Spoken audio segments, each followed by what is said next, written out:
problem. I'm sorry about that. Okay, no worries. It's just that without work, I'm hesitant to give partial credits. So No, I most understand people who that. did got partial credit. So no worries. It happens. I've made more than a few careless mistakes uploading things. So I get it. All right. Before we get started,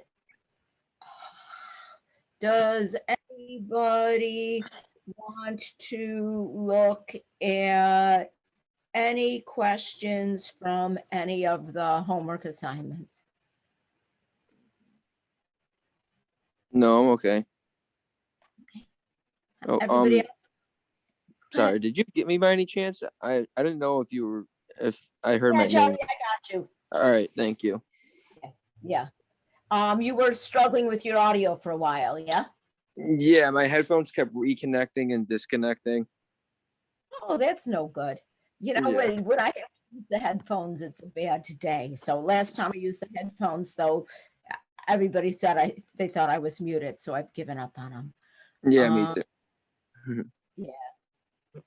Okay, let's see. Anybody else have any homework questions?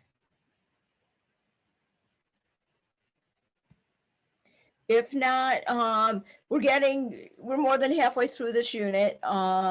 So exam 3 was scheduled for April 8th. So it looks like we'll be finished in time to assign it the 6th and have it due the 8th, but we'll see where we are. Homework 2.3 is due today. That's the homework on the equations of lines using your point slope formula, finding the slope. Homework 2.4 is due on Thursday, the 1st. That's the homework involved with the ideas of parallel and perpendicular. Homework 2.8 was due the 1st, which would be this Thursday. And I'm thinking that might be a tiny bit premature because a lot of it we're just going to be discussing today. So I pushed that one back to Tuesday, the 6th. Any questions on any of that? Nope, no questions. Last thing we did last class was we looked at the idea of midpoint. And we had said the midpoint of a segment with endpoints x1, y1, and x2, y2 was the sum of the x values over 2, or the average of the x's for the x coordinate, and the sum of the y values over 2, or the average of the y values for the y coordinate. And again, you have to remember when you're looking for the midpoint, you are looking for two things. You need an x value and a y value. So let's just pick up with one more example of that before we go on and look at the distance formula. And the distance formula is going to lead us into finding the equation of a circle. And as we use that distance formula to come up with the equation of the circle, we're going to see that everybody's favorite thing to do, completing the square, being proficient at that is going to make your lives easier when it comes to circle. But I digress. So let's find the midpoint of the segment with endpoints.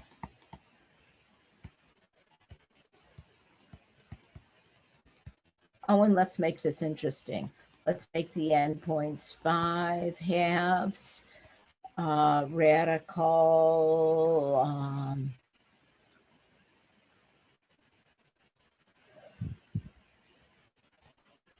90, and 3 halves, radical 250. And I'm going to shut up and ask you folks to please find the midpoint of a segment with those beautiful endpoints.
Did everybody get 2, 4 radical 10 as the coordinates of that midpoint?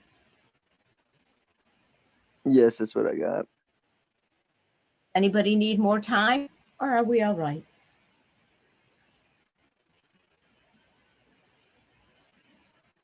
Okay, not hearing any concerns. Where we're going to start today is looking at the distance between 2 points.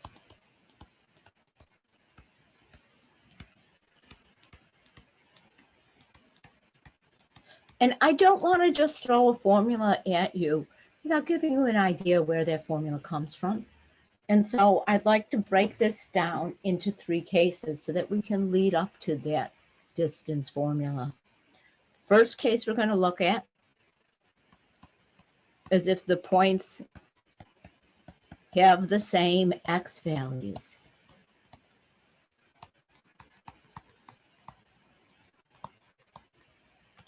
And so if I look at an example, let's find the distance between, let's say, 1, 2, and 1, -3. And these 2 points have the same x values. And I'm going to take a minute and try to sketch where these points would be in the plane. My x-axis, my y-axis. Both have an x value of 1. One is the point 1, 2. The other is the point 1, -3. And the distance between the 2 points would be the length of this segment. And does everybody see, because they lie on that line, x equals 1, they have that same x value. What I've got here is a vertical line. And with a vertical line, if I were on graph paper, couldn't I just almost count blocks to find its length? It would be 1, 2, 3, 4, 5. And so the distance between them is 5. And we can get there by looking at the picture and counting blocks. But if I look at the y values, do you notice that if I take the difference in the y values, 2 minus -3, I would get 5. And so if my 2 points have the same x values, the distance between them is the difference in y values.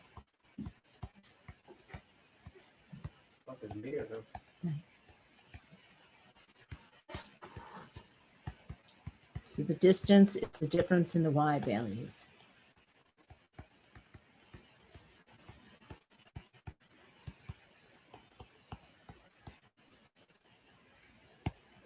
And does that make sense to everybody?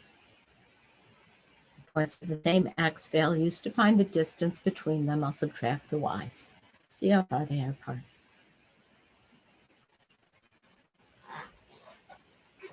If that's all right, then our second case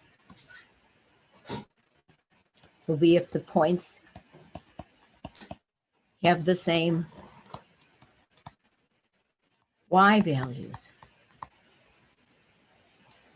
And if they have the same y values, for example, I could have something like 1, 2, and 5, 2. And again, if I look at these in the plane, my x-axis, my y-axis, both have a y value of 2.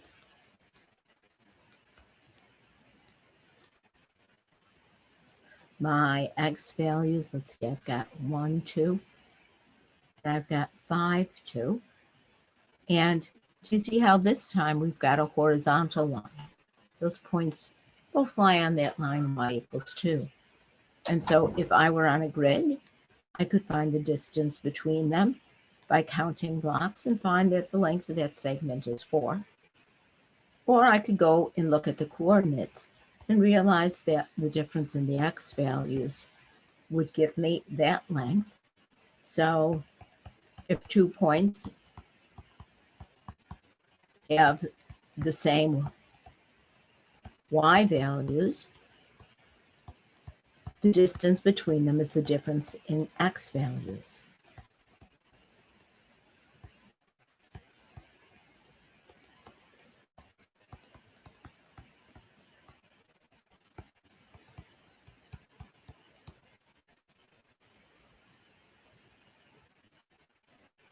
And those two are pretty straightforward. But we need to be able to wrap around our minds around that idea to come up with the formula for that general case where I have 2 general points.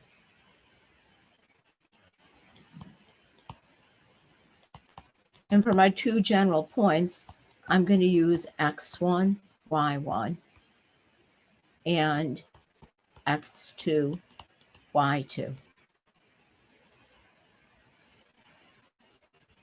And without using too much generality, I'm going to plot them and have them both be first quadrant points. And I'm going to have the first point, x1, y1, be here. And because there's nothing the same, they won't be on a horizontal or a vertical line. We'll have a slant line between them, x2, y2. And because this would be a slant line through my plane, it's like a diagonal in the little boxes type of thing. I can't really count blocks to get that distance. So in order to find that distance, I want to picture dropping a perpendicular from that second point. It would be above the point, the place x1 on the, I'm sorry, let's try that again. It would be above x2 on the x-axis. And I'd like to picture a horizontal line through that lower point, which would occur at where the y value is y1, the line, y equals y1. And I want to focus at this point of intersection. This point of intersection would have the same x value as the point above it and the same y value as the point next to it. So that would be the point x2, y1. And because one's a vertical line and one's a horizontal line, I'm going to have a right angle. And so since I've got a right triangle, I can think of making use of my Pythagorean theorem to find the distance between them, because the distance between them would be the length of this hypotenuse. So I'm going to label that D for distance. And because that right triangle was formed by dropping those vertical and horizontal lines, where I've got this point of intersection, you see these 2 points have the same x values. So the length of this side would be the difference in the y values. And in the same way, these 2 points have the same y values. And so the length of this side would be the difference in the x values.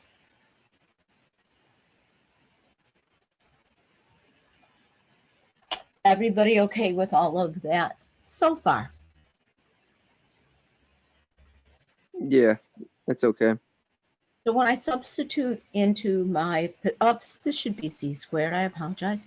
When I substitute into my c squared equals a squared plus b squared, I get that the distance squared is equal to, well, one leg would be the difference in the x values squared, and the other leg would be the difference in the y values.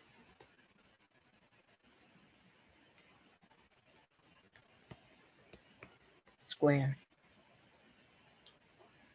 I don't want the distance squared.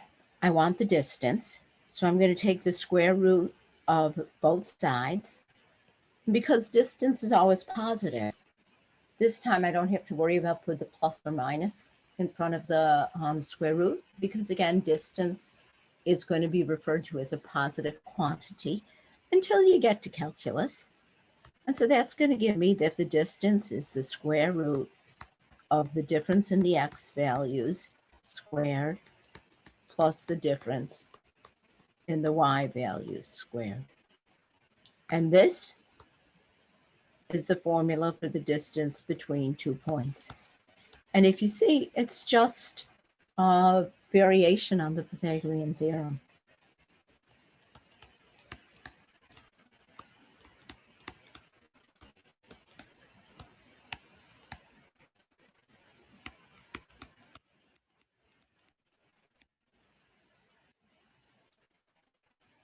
And so if we're using the distance formula, there's no need to draw a picture. We can just plug in.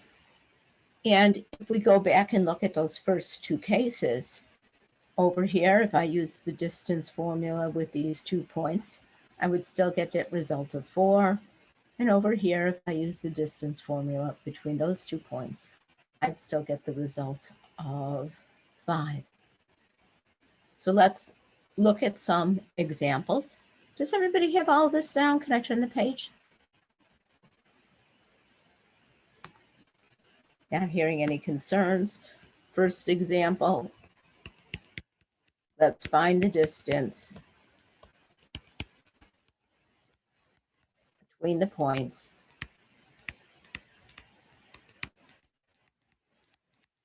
And for our points, let's use 1, -2, and let's use -4, 10.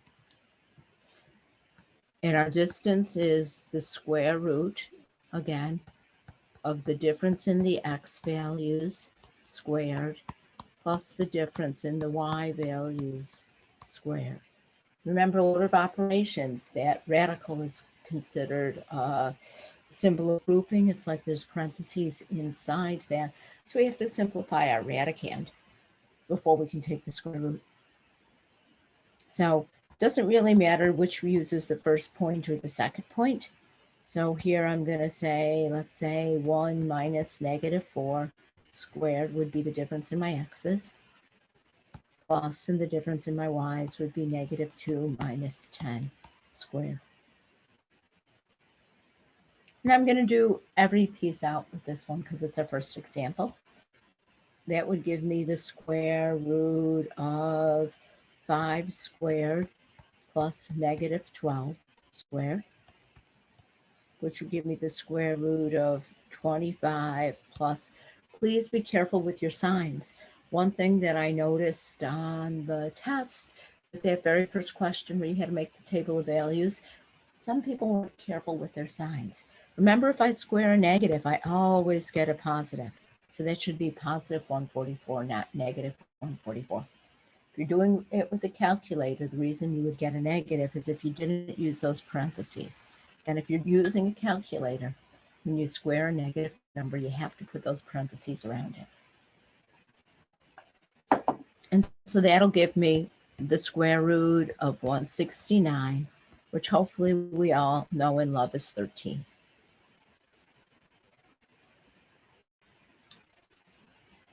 So let's try a couple other points. I'm going to ask you folks to please find the distance between, let's say 3, -2, and let's say 6, 5. And again, we're using that distance formula. The distance is the square root of the difference in the x values squared plus the difference in the y values squared. Tell me what you got.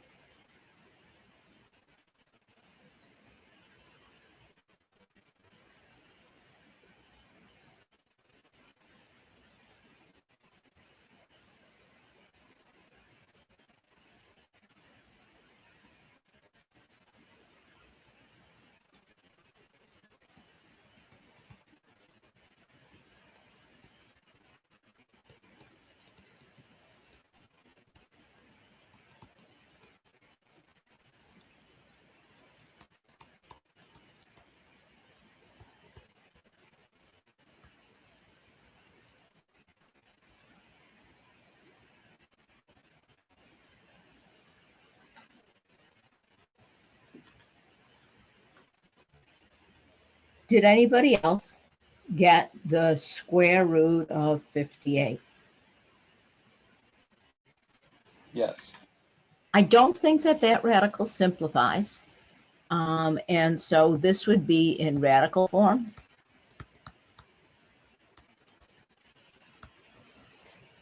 Instead, if I wanted it to the nearest, let's say, hundredth,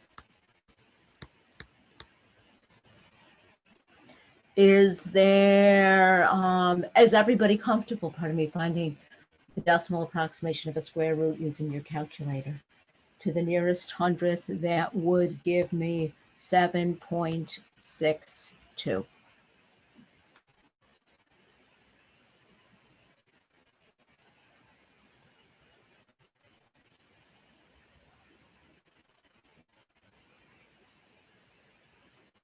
Let's try one more. Let's find the distance between, let's say I have 0.0 square root of 50 and 3 square root of 8.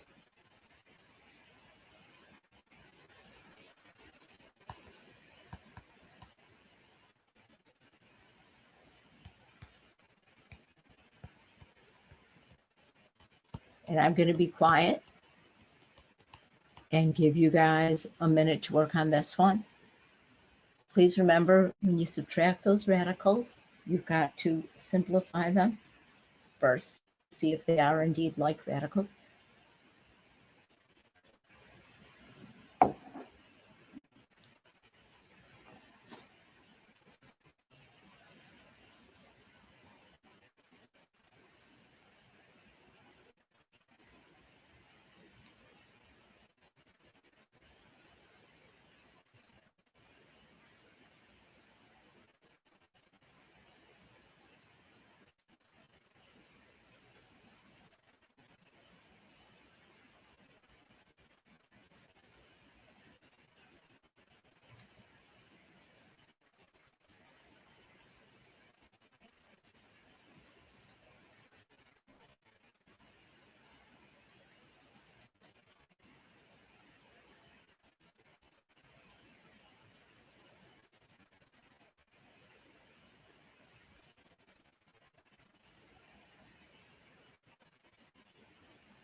Did anybody else get as a distance 3 square roots of 3, which would be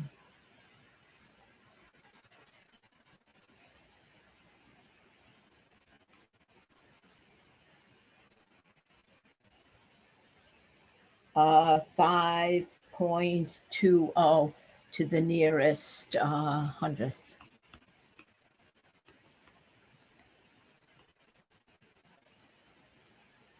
Should I go through this one a little bit more slowly? Are you guys comfortable with those radicals?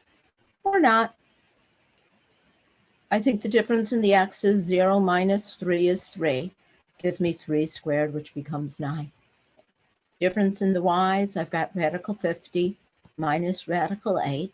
When I look at radical 50, that's 25 times 2. So that's 5 radical 2. When I look at radical 8, that's the square root of 4 times 2. So that's 2 square roots of 2. When I subtract them, I get 3 square roots of 2. And when I take 3 square roots of 2 and square it, I get 3 squared, which is 9, times radical 2 squared, which is 2, which is where the 18 comes from. And then 9 plus 18 gives me 27. And then to simplify the square root of 27, well, that's the square root of 9 times 3, which is where the 3 radical 3 comes from.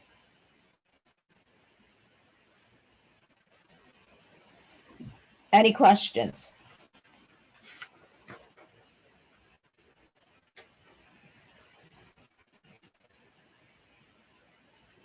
Are you guys there? Can you hear me? Is this okay? Yeah, good. how do you get the decimal form? I can't figure out how to do that on the calculator. Two ways of doing it. One way, well, what type of calculator do you have? I got the 36X Pro. Okay, all right. So you can just type in 3. Then you're going to have to press second x squared to get your square root symbol. 3, close parentheses and hit enter. I'm going to tell you when I did it, I'm a little lazy because I don't like typing my calculator too much. And so when I estimated, changed it into a decimal, I found it easier to just go second x squared to get my square root symbol and take the square root of 27. To me, that was less typing. Mine's just giving me the same thing. If I put 3 square root of 3 in, it just gives me that right back. Okay, so what you have to do is change the mode on your calculator. So I'm going to stop sharing for a minute. And I'm going to ask you to talk and show me your calculator for a second.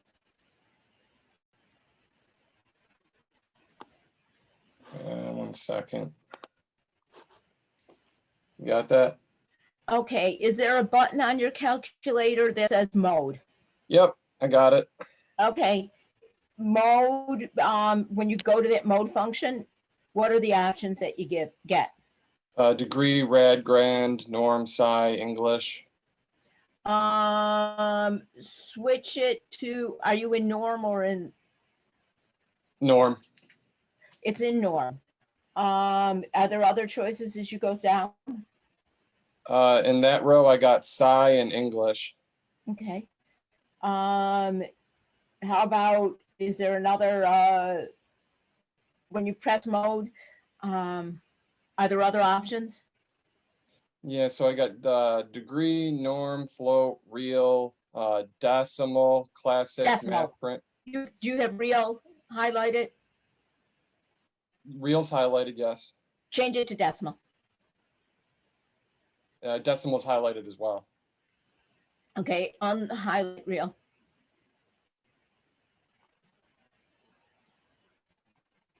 Okay. And now try it.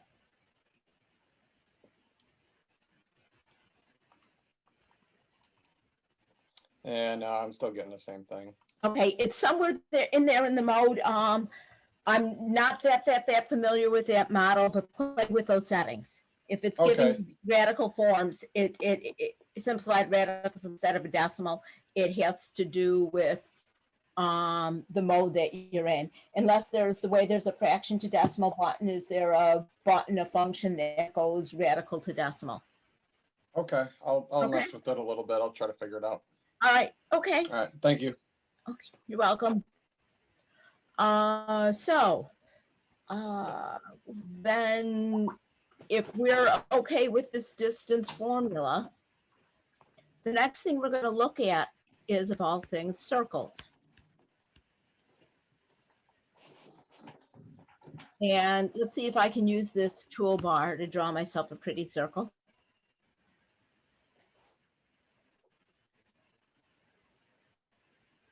Looks better than the ones I would have won by hand. Usually when you draw a circle, to get a round circle, you use a compass. And when I use my compass to draw my circle, doesn't it make sure that the distance from the center to the circle is the same everywhere?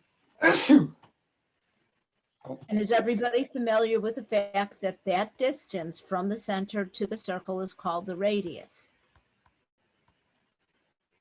And so we're going to say that a circle, this here is the set of points.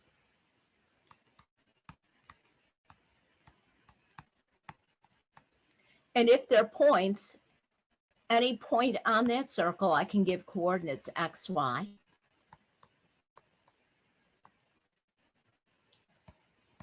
That they're all the same distance. So are a given distance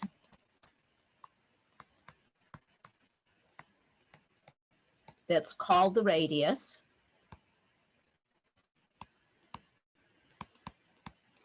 Which we'll abbreviate it R, from a given point.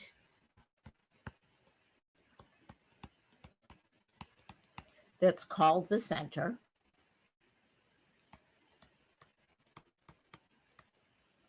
And I do believe that Mr. Blitzer for the center uses the coordinates HK. So the center is a point HK. And so when we draw a circle, we start at the center, we figure out what our radius is, and we go around. This is considered a locus definition of a circle, in that it defines all of the points that would be on the circle.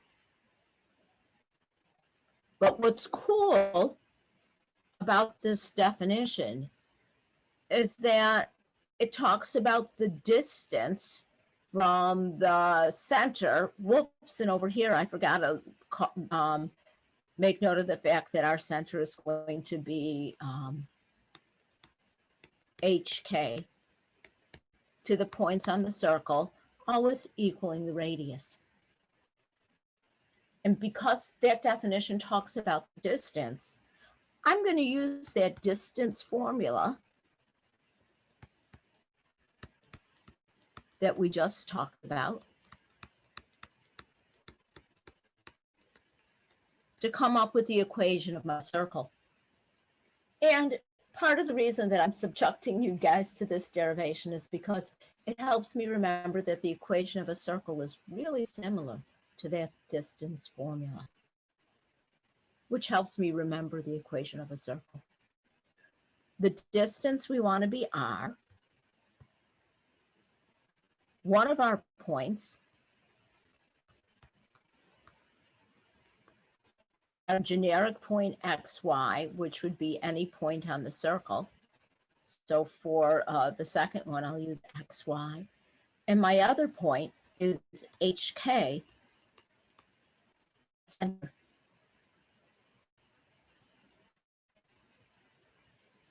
Now, before I go any further, the way this circle is drawn, is it obvious to everybody that if I use my vertical line test, a circle is not a function? And because it's not a function, we've got points higher and lower. We're going to put that plus minus in that radical. And so we're going to change this equation a little bit just to simplify the need for that. What we're going to do is we're going to square both sides.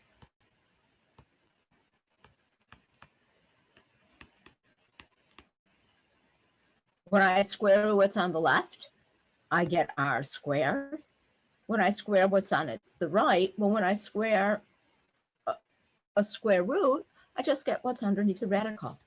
And so that gives me x minus h squared plus y minus k squared. And so this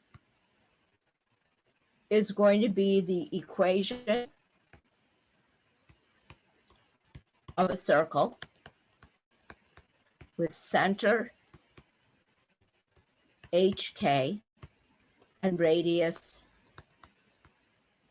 r.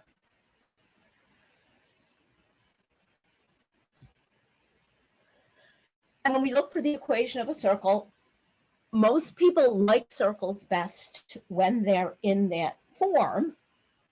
And so we don't multiply things out. The only thing we might do is square our value for r. So for example, let's find the equations. Well, let's find the equation of each circle. And I lost the word each in there, sorry. For the first one, let's have our center be a point, oh, let's say 1, 2. And let's have our radius be something like 5. Well, when I substitute into r squared equals x minus h squared plus y minus k squared, the radius is 5, so that's r. The x value of the center is 1, so that's h. The y value of the center is 2, so that's k, which gives me 5 squared equals x minus 1 quantity squared plus y minus 2 squared. And so the only simplification I would do here is square that 5.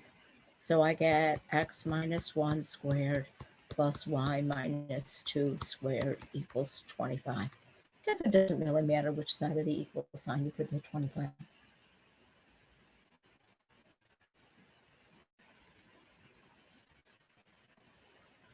Let's look at another one. This time, let's make our center have negative coordinates. Let's say the center is -5, -7, and the radius is, oh, let's make it something like 10. Again, we're substituting x minus h squared plus y minus k squared equals r squared. That would give me x minus the x value is -5 squared plus y minus the y value of the center is -7 squared equals my radius, or 10 squared. Now I would clean this out just by saying, okay, minus a negative, that turns into a plus. X plus 5 squared plus minus a negative, that would turn into y plus 7 squared equals, and 10 squared is 100. And now I'd like to look back and notice that, do you notice in the first circle where my coordinates were positive, in my parentheses I have subtraction. In the second circle where my coordinates were negative, in parentheses I have addition. And so I look at it as the coordinate is the opposite of what's in the parentheses. The parentheses, the coordinates are minus, the parentheses are plus. The coordinates are positive, the parentheses are minus. And so that lets me take a couple of shortcuts. If I wanted to find the circle with a center, let's say 4, -6, the radius, let's say the square root of 17. Again, I'm using x minus h squared plus y minus k squared equals r squared. H is 4, so that would be x minus 4 squared plus k is -6. And when I subtract a negative, that becomes y plus 6 squared. And when I square the square root of 17, in my final answer, I'll have x minus 4 squared plus y plus 6 squared equals 17.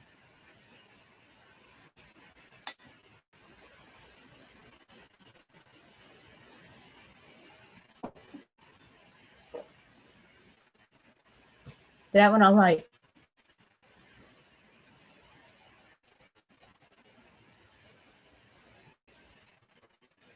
Then let's look at one more. Let's have our center be the origin. And let's have our radius be, let's make it 1.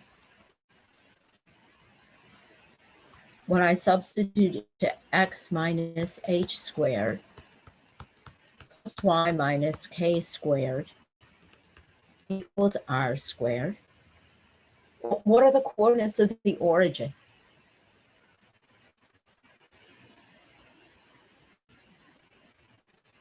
Anybody? Is it 0, 0? 0, 0. Beautiful. And so that gives me x minus 0 squared plus y minus 0 squared equals 1 squared. But we don't have to show that subtraction with 0. So we'll just write that as x squared plus y squared equals 1. And what happens is one of our coordinates is 0, or when our center is the origin, we just get that variable squared. And so is everybody comfortable with substituting into this formula to find the equation of a circle?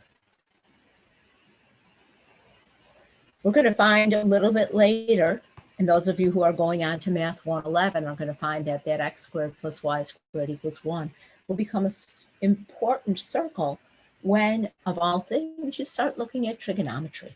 How cool is that? So, if there are no questions, you also have to be able to work backwards, and you have to be able to find the center and radius of each of the given circles.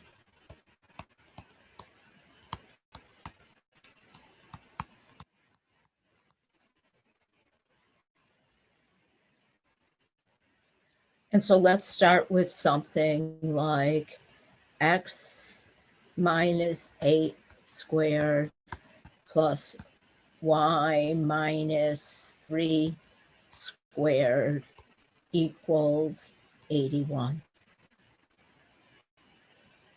The reason we like to leave the equations in this form is because it's much easier to read the coordinates right off it.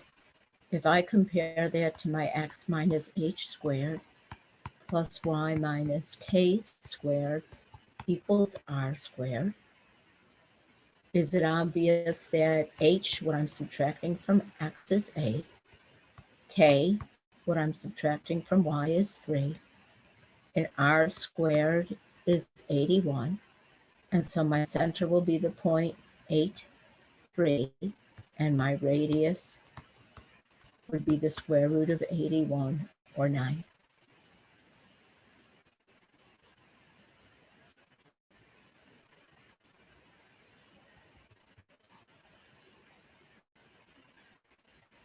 Next example, let's look at x plus 12 squared plus y, you know what, I'm going to get rid of that parentheses, plus y squared equals 15.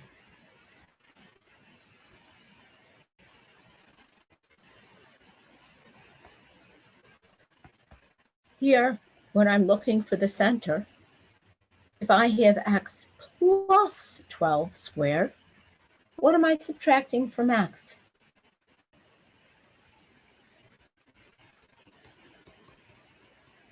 In order for that, Minus 12. negative 12. Beautiful.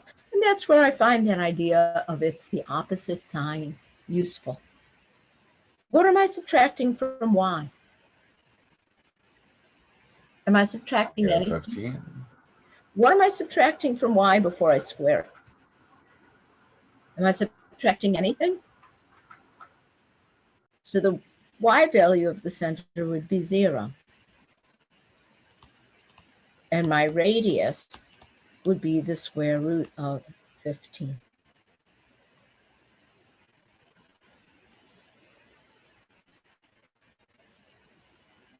And let's say if you guys do one, let's say I have x minus 5 squared plus y plus 13 squared equals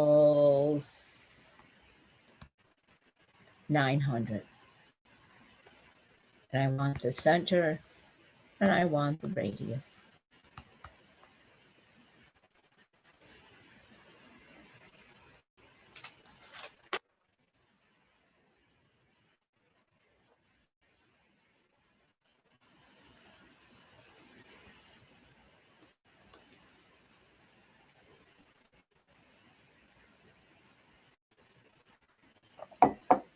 And what's really cool with these is if our equation's in this form, it's easy to identify that it is a circle. And we can just read those coordinates right off it because I'm subtracting 5. The x value of the center is positive 5. Since I'm adding 13, I must have been subtracting negative 13. So the y value is negative 13. And the radius would be the square root of 900, which is just 30. That one okay?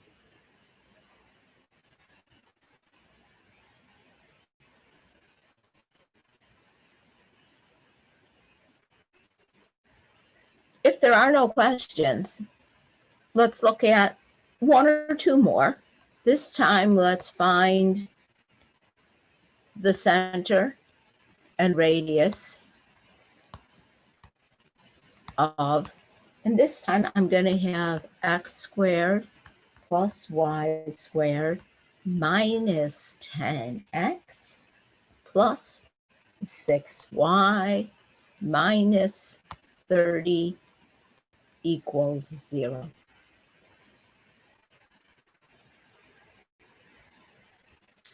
Uh-oh. Something's different here.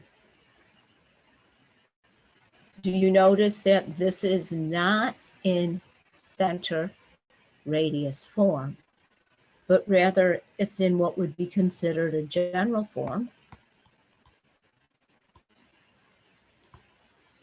which is x squared plus y squared plus dx plus ey plus f equals 0. And we want to put it in a center radius form.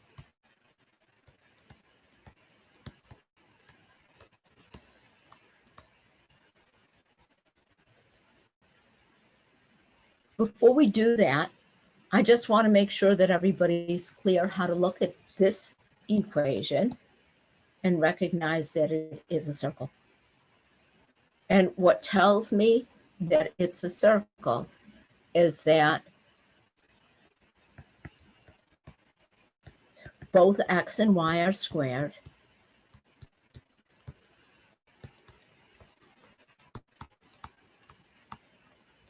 Which is a way of saying it's second degree.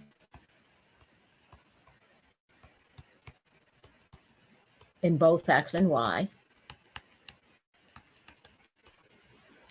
And what's important for it to be a circle, not another shape, not another conic section, is to recognize that the fact that both x squared and y squared have the same coefficient. Both second degree terms, x squared and y squared, have the same coefficient.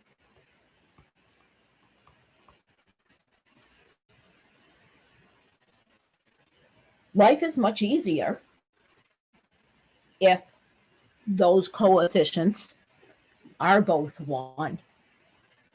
But it's not necessarily always the case that they're both 1. But in order to be a circle, it's important that they're both the same, which means they're both positive or they're both negative, and they have the same number. So that's positive 1x squared, positive yx squared. And so seeing both squared and them having the same coefficient, positive 1, is what tells me it's a circle. So I'm going to rewrite it here, x squared plus y squared minus 10x plus 6y minus 30 equals 0. And I'm going to go through and see what we need to do to find the center and radius.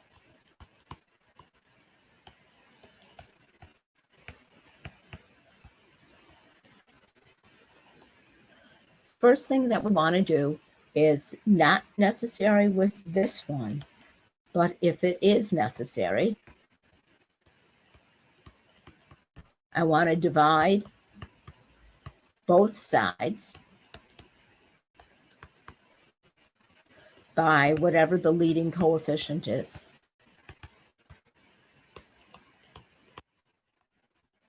I want to make sure that I do just have 1x squared and 1y squared. And again, with this one, I don't need to do any division because I already have coefficients of 1. The next thing that I want to do is to isolate the constant term.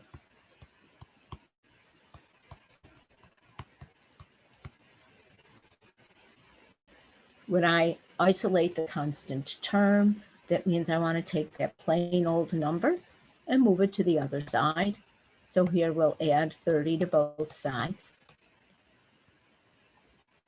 which gives me x squared plus y squared minus 10x plus 6y equals 30.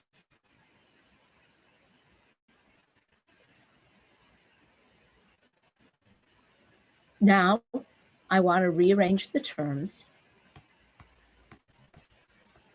using the commutative property.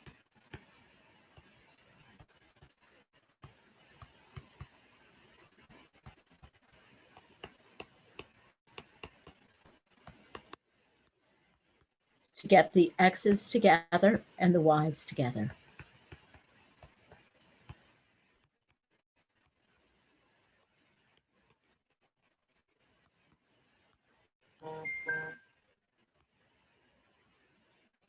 And so that's going to just flip-flop these two middle terms to give me x squared minus 10x.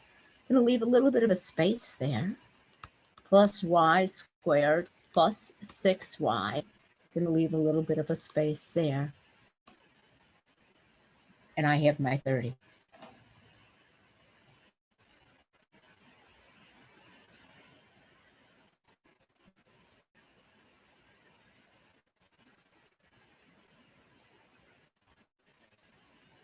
Then I want to add the needed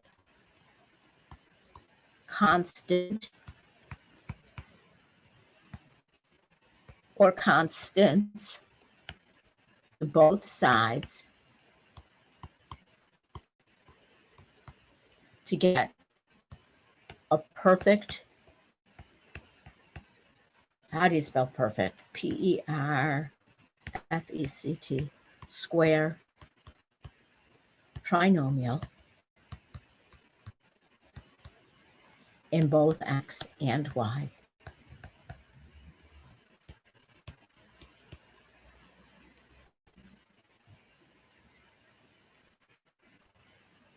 Ugh. What does that mean? I want to fill in this space with whatever I would need to complete the square in x.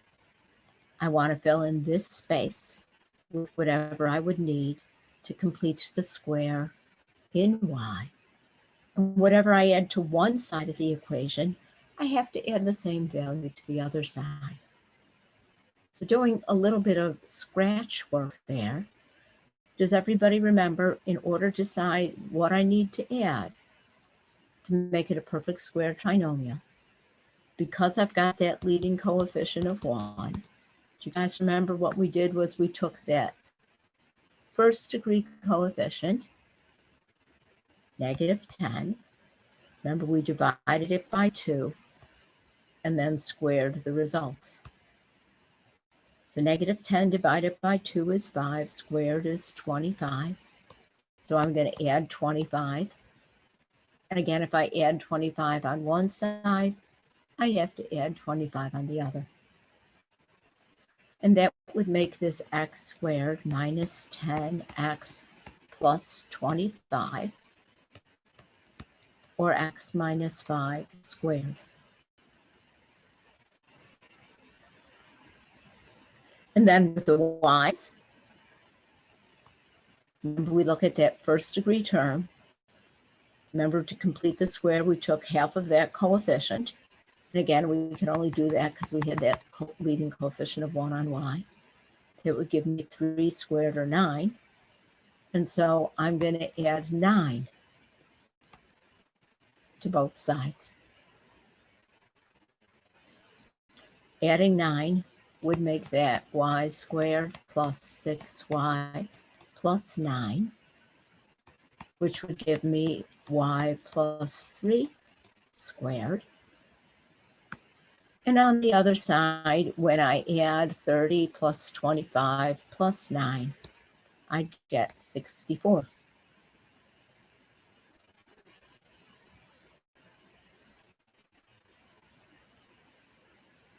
Now that I've completed the squares, and again, remember, whatever we add to one side of the equation, we have to add to the other, I can read the center and radius because it's in that center radius form.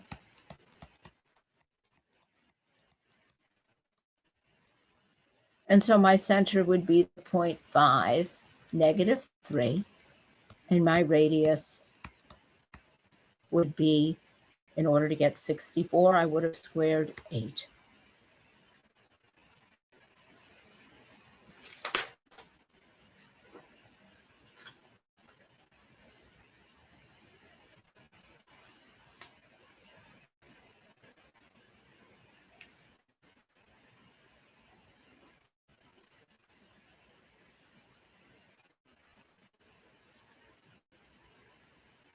Any questions?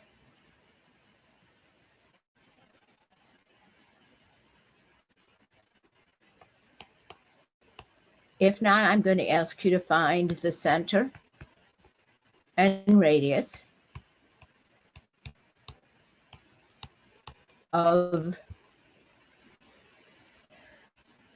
x squared plus y squared plus 16x minus 12y plus 9 equals 0. And being we've completed the square in solving quadratics already, I'm going to stop here for a minute and ask you folks to do this one.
Is anybody else getting the center to be -8, 6, and the radius to be the square root of 91?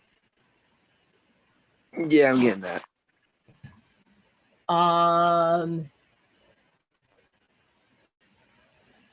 First, subtracting 9 from both sides,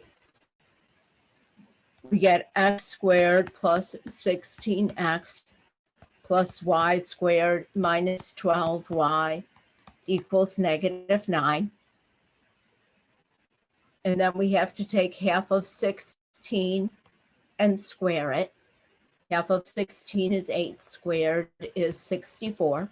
So we add that to both sides.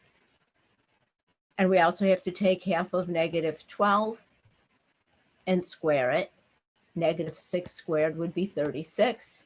So we'll add 36 to both sides, giving me x squared plus 16x plus 64, which would be x plus 8 quantity squared, and y squared minus 12y plus 36 would be y minus 6 quantity squared.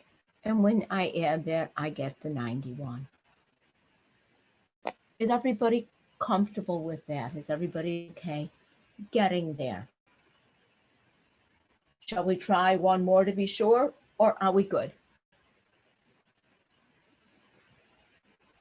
I think we're pretty good. Okay. If you are, I am very impressed, because usually this idea of completing the square to find the center of a circle is something that takes most people a little bit of time.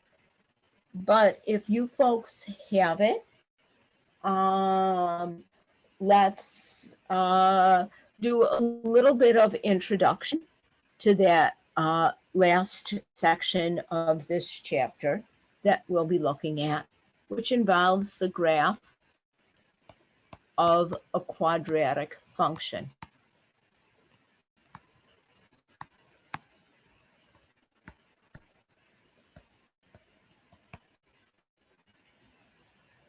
And we had said that a quadratic equation was an equation of the form ax squared plus bx plus c equals 0. We're going to say that a quadratic function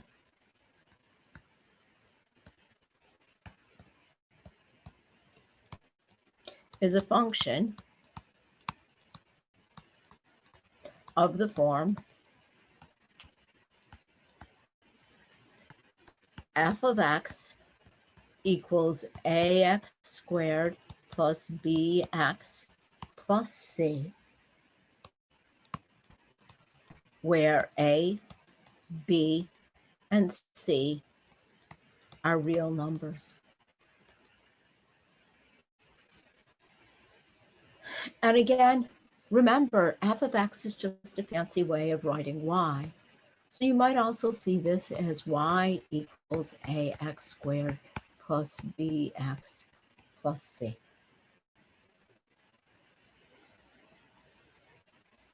And we're going to find that the graph of a quadratic function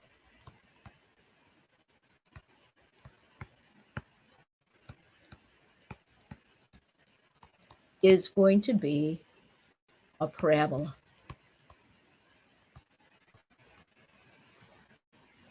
And there are two different approaches that Mr. Blitzer takes in terms of, actually 3, but the third one you won't see until Math 111, that can be taken in terms of graphing a parabola.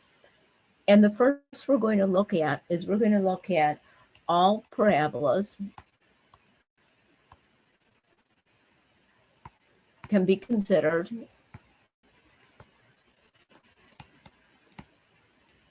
transformations, which means just moving around in the plane and maybe stretching or shrinking it up a little bit, of a general parabola, which would be f of x equals x squared, or y equals x squared.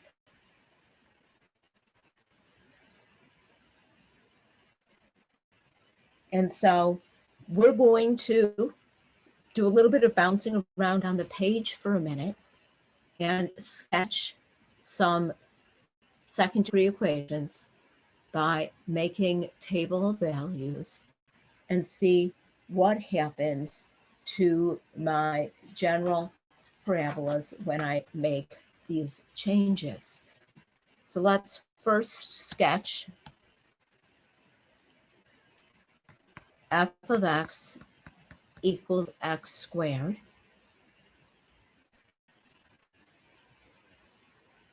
I'm going to make a table.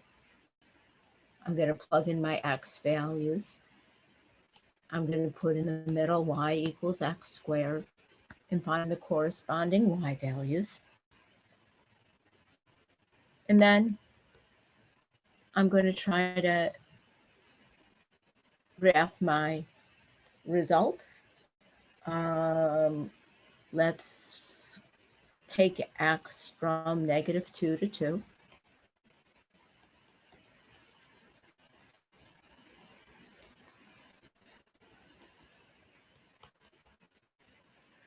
And let's take our y values up to 8.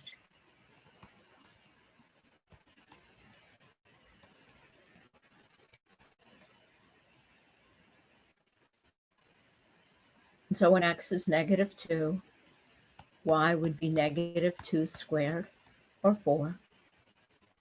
When x is -1, y would be -1 squared, or 1.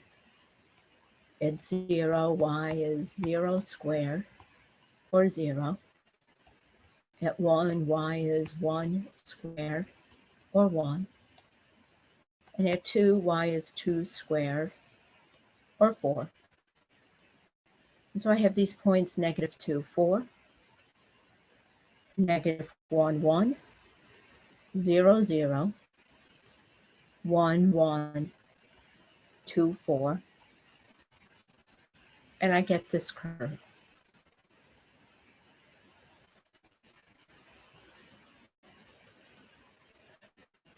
When I look at a parabola, I talk about a couple of things. One is the vertex. Let's try that again, vertex, which would be the turning point.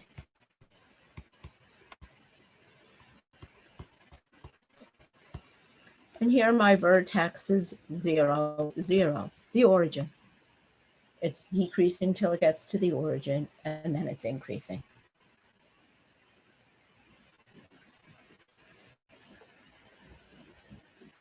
Another thing that I talk about is an axis of symmetry.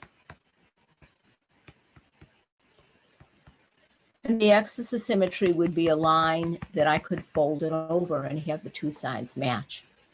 And here that line would be the y-axis, or the line x equals 0.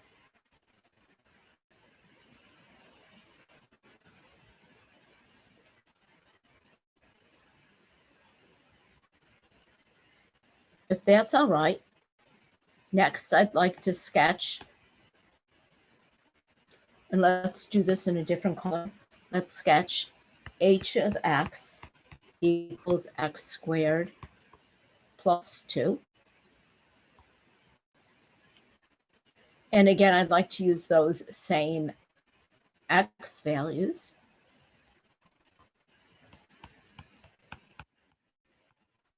To find the corresponding y values from -2 to 2.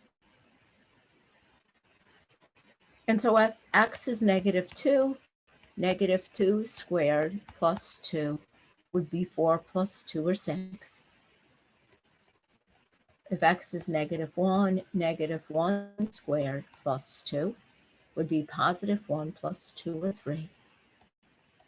If x is 0, y would be 0 squared plus 2, or 2. If x is 1, y would be 1 squared plus 2. Well, that's 1 plus 2, or 3. And if x is 2, y would be 2 squared plus 2, which would be 4 plus 2 or 6. And so if I take those points, I've got -2, 6, -1, 3, 0, 1, 1, 3, 2, 6.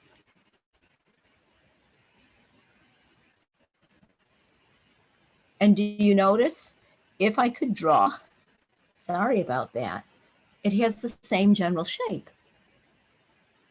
What we've done is let's try that again.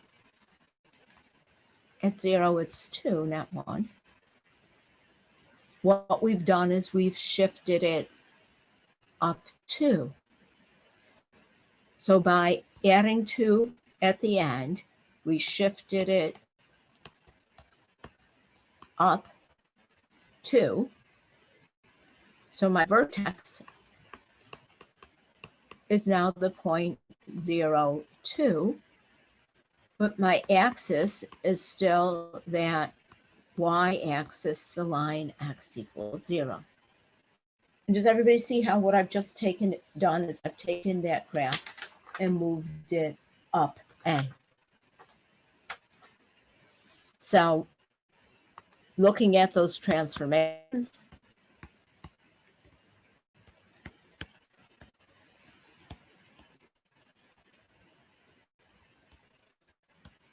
f of x plus a moves the graph of f of x up A. And if A were negative, if I would have subtracted 2 instead, I would have moved this down 2.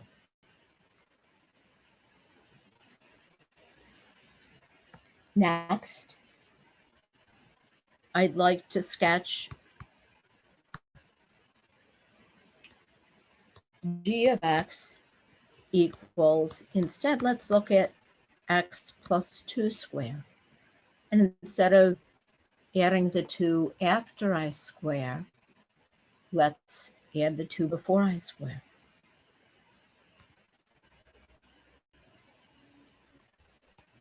And so if I look at my x values from negative, I'm going to go a little bit further, -3 to 2. My y is x plus 2 quantity square. To find my y would be -3 plus 2 squared.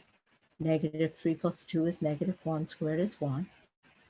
When x is -2, pardon me, y is -2 plus 2 quantity squared, or 0. When x is -1, y would be -1 plus 2, or 1 squared is 1. At 0, y would be 0 plus 2 squared, or 4. At 1, y would be 1 plus 2 squared, or 9. And at 2, y would be 2 plus 2 squared, and 4 squared is 16.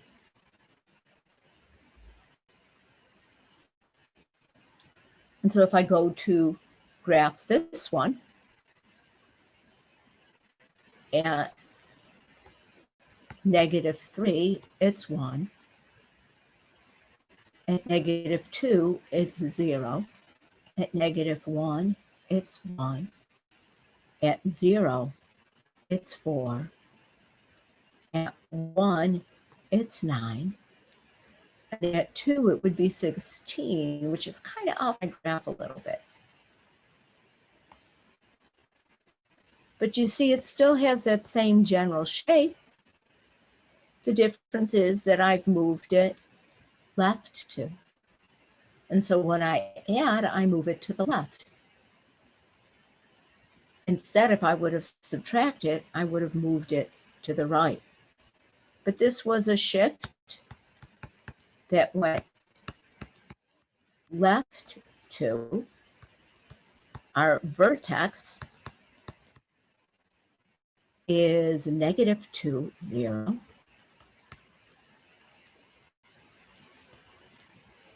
And our axis of symmetry would be that line x equals -2,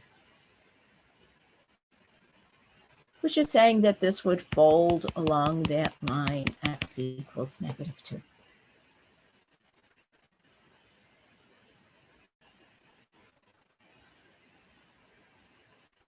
Next,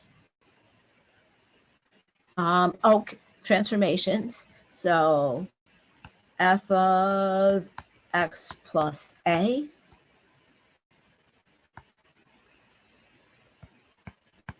moves f of x when I add left a, and f of x minus a moves f of x right a.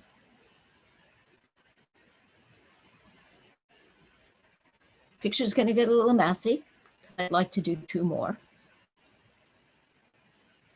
If I look at f of x equals negative of, in parentheses, x squared, what happens if I negate the whole thing? For our x's, let's use our -2, -1, 0, 1, 2. Our y is the opposite of x squared. We want to find our y values. So when x is -2, the opposite of -2 squared is -4. When x is -1, the opposite of -1 squared is -1. When x is 0, the opposite of 0 squared is 0. When x is 1, the opposite of 1 squared is -1. And when x is 2, the opposite of 2 squared is -4. And so if I look at plotting these points,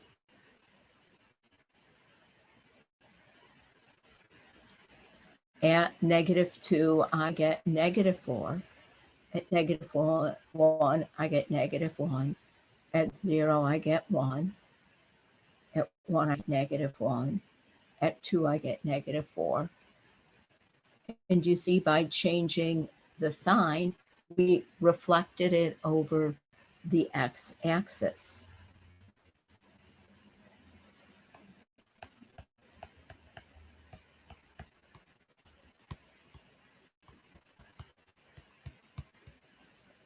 Our vertex, our turning point, is still the point 0, 0.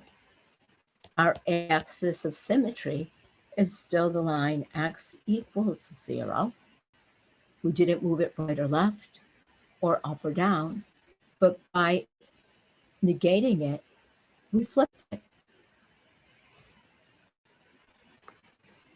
And so negative f of x reflects f of x over the x-axis.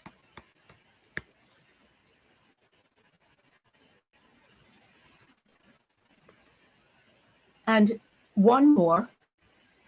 I'm running out of colors.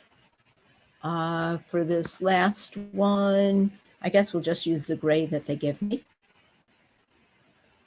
Let's look at f of x equals 2x squared when I multiply those x values by 2. I look at y equals 2x squared, and I want to find my corresponding y values.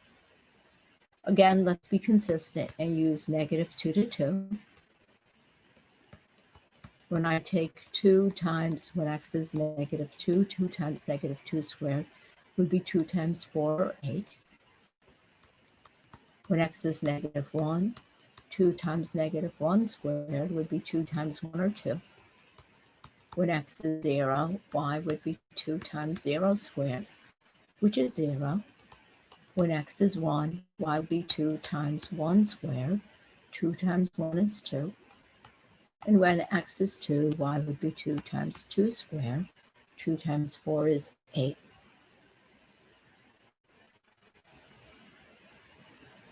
And so here, at -2, it's 8. At -1, it's 2.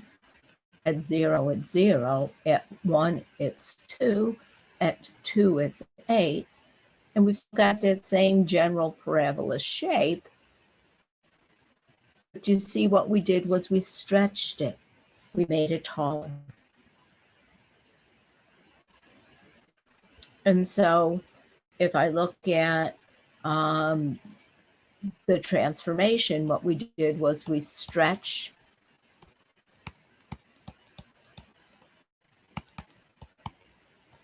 two. We made it twice as tall. And so if I look at a times f of x, it's going to be a stretch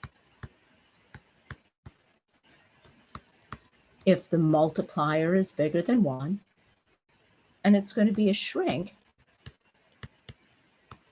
if that coefficient is between 0 and 1. If I'd have multiplied it by a half, I would have made it half as tall.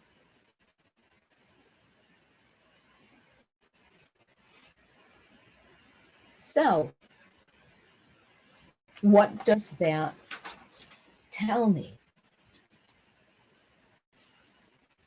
What Mr. Blitzer calls as the vertex form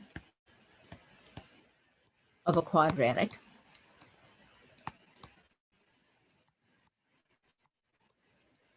would be f of x equals a times x minus h squared plus k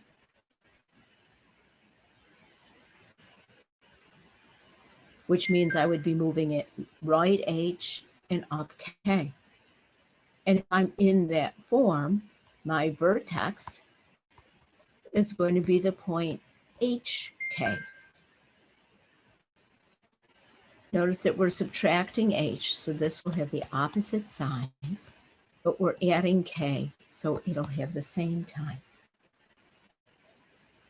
My axis of symmetry for each of them went through the vertex and was a vertical line.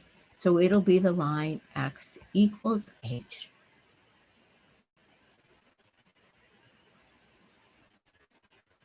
And now, if a is positive, if I'm multiplying by a positive, my vertex is going to open upward.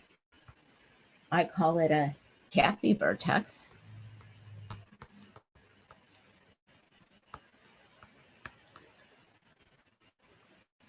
And if a is negative, we saw when we multiplied by a negative, it opens downward, or I say it's a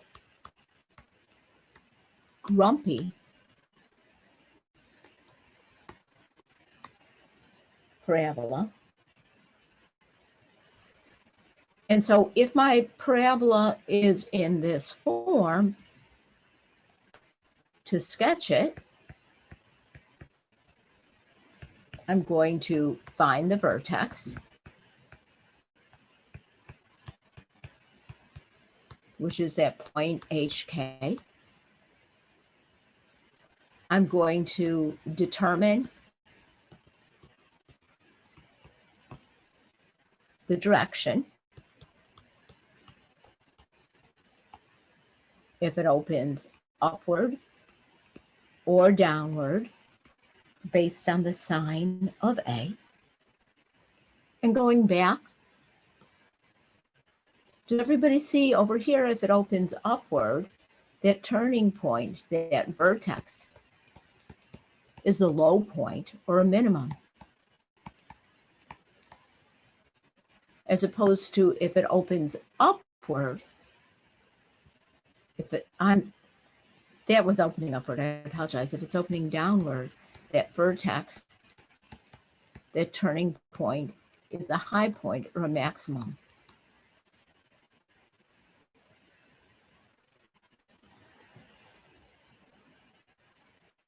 So I'm going to sketch the axis of symmetry.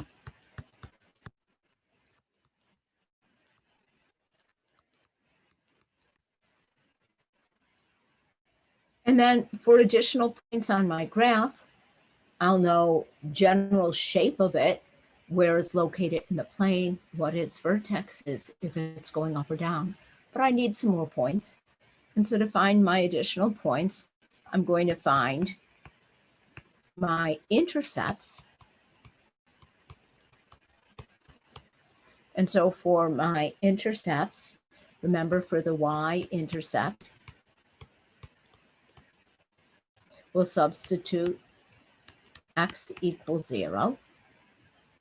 And for the x-intercept, we'll substitute y equals 0.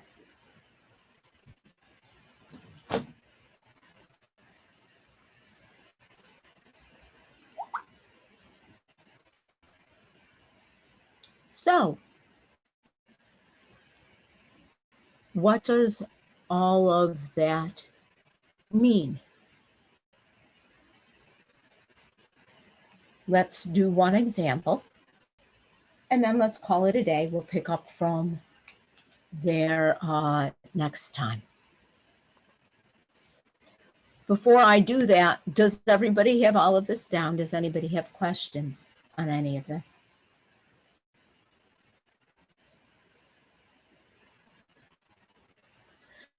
Not hearing any, let's sketch the graph of f of x equals -2 times x plus 3 quantity squared plus 8. I want to know the vertex, the axis of symmetry,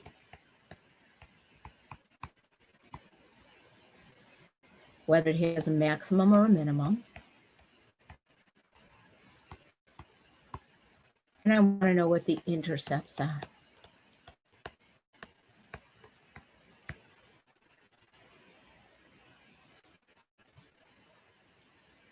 And again, we want to compare it because of the manner in which the equation is written to our general vertex form, which is f of x equals a times x minus h squared plus k.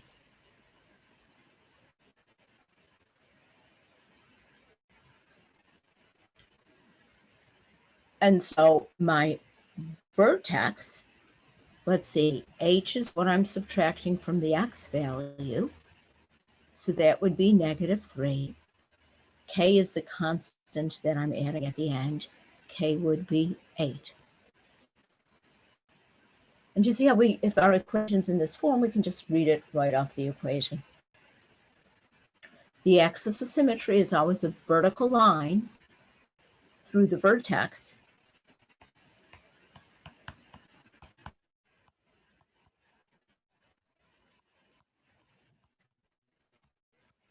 And since it's a vertical line, it will have as its equation x equals, and x will also always equal, that x value of the point that it goes through the vertex. So here my vertex would be x equals -3.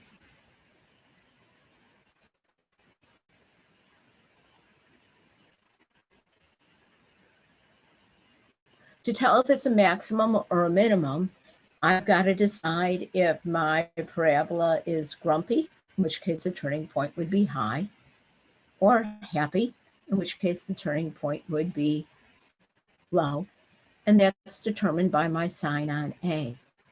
Here, A is -2, and since it's negative, it's grumpy, and so my turning point is a maximum.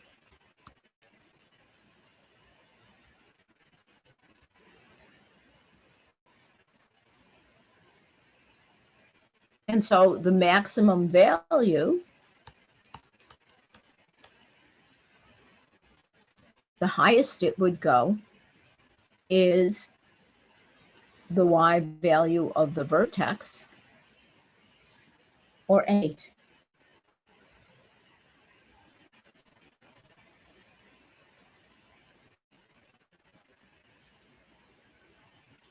And so right now,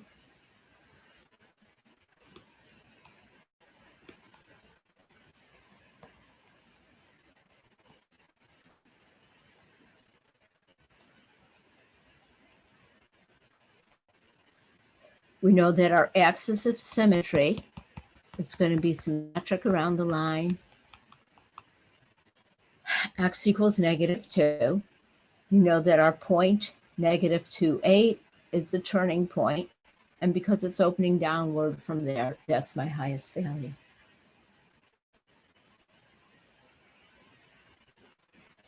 Everybody with me so far?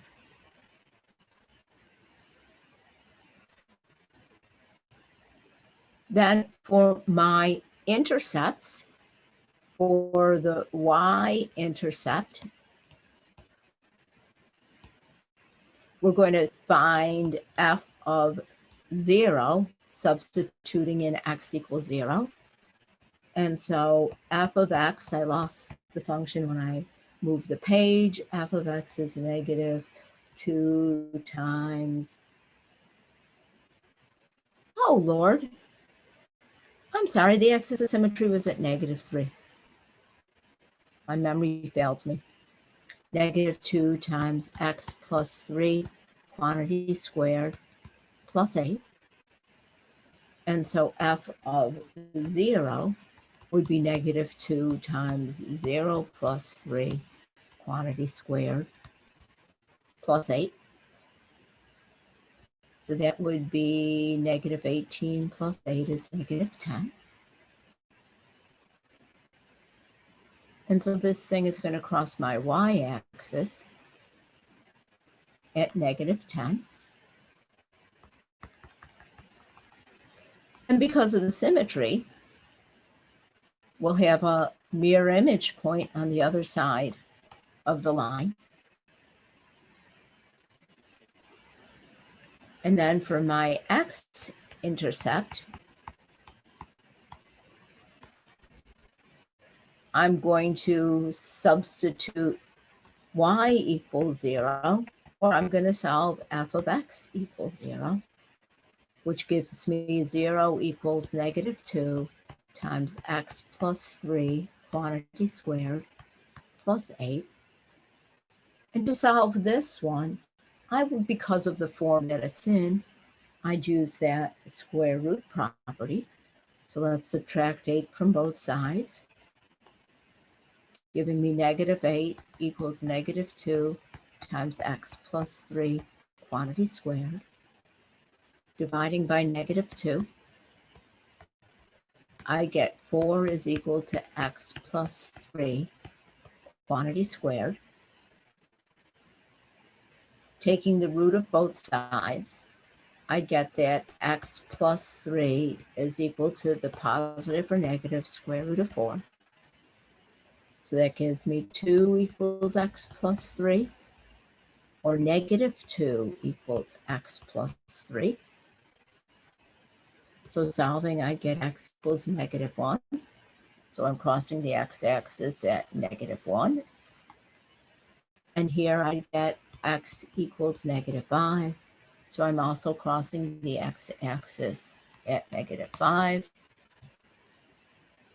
And so now I have 5 points that I will use to graph my skinny upside down parabola.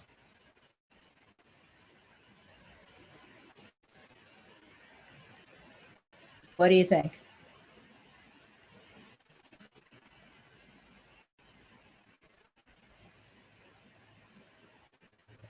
Any questions?